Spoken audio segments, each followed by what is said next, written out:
Welcome to Season 1, Episode 2 of Pennsylvania Tavern Talk. I'm Chuck Moran, Executive Director of the Pennsylvania Licensed Beverage and Tavern Association, and I'm your host for this show. In today's episode, we're going to take a closer look at Senate Bill 129. Now, this is a bill that, if it gets to the finish line, could someday allow Pennsylvania taverns, bars, and licensed restaurants to sell liquor bottles to go. That's coming up next.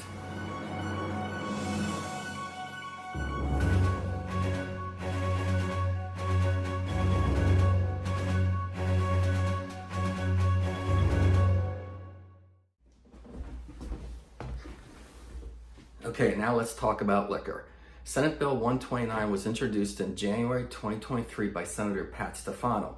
In the past, Senator Stefano was the chair of the Senate Law and Justice Committee, and that's where the majority of PA Taverns bills go. So Pat's no stranger to industry issues. As of January 30th, Senate Bill 129 would permit businesses holding either a valid restaurant liquor license or hotel liquor license to apply for a spirit expanded permit. Now, before I go any further with this bill, I'm going to ask everybody for a favor. Please subscribe to this channel today if you haven't already. Hit the bell so that you'll receive notifications from us when we update content, and like this video as well. By doing so, you'll help us out and will help grow this channel as well.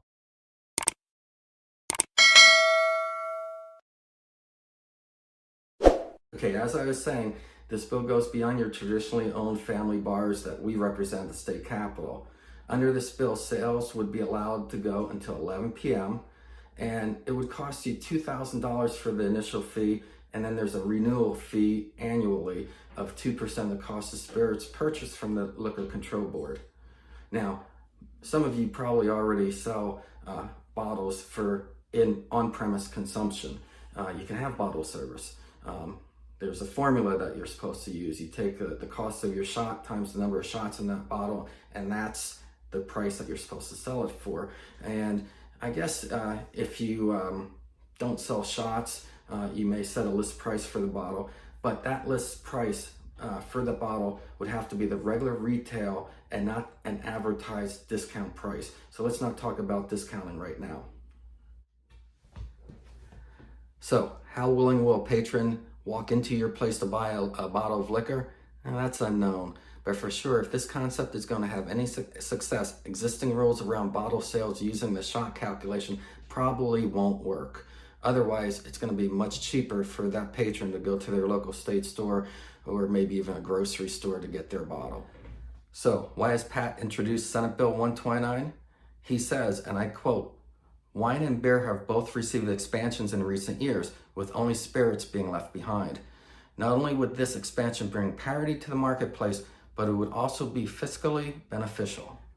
At a time when family-owned taverns, bars, and licensed restaurants are being squeezed by inflation, outdated liquor codes, and competition from legislatively created competition, Pat's bill could be a help to create a new revenue source for our members.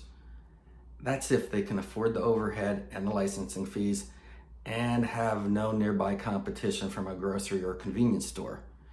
We believe this bill could be improved, particularly around flexibility with pricing, or at least a clarification about the shot rule that it wouldn't be a factor. And the initial fees, they seem a little high to us. We'd like to see them a little bit lower. At least for those family-owned bars, there has to be some type of exception compared to the big corporate grocery stores. And let's also remember that 11 o'clock rule, that really could be confusing with malt beverages, and somebody's going to trip up on that. And let's be frank, those who are going to be most excited about this bill, it's going to be the grocery stores and the convenience stores. However, this is a bill that the Pennsylvania Licensed Beverage and Tavern Association could get behind if some adjustments to the bill are made. Or maybe we'd at least stay neutral. It would give our members a new business right if they think they can compete with the local grocery and convenience stores. But we'll need to see how this plays out before taking a formal position. Now, Tavern members, we're going to keep you in the know on this issue as well as other issues through exclusive member-only communications. And non-members, we really want you to join. It's time for you to be part of organized taverns. Help your industry have a louder voice at the state capitol by joining today at www.ptaverns.com. www.pataverns.com. Again, that's www.pataverns.com. And when you join, you also unlock some other benefits that's going to help your business and your future. We hope you'll join today. Until next time, I'm Chuck Moran, wishing your glass is always full. Taverns out.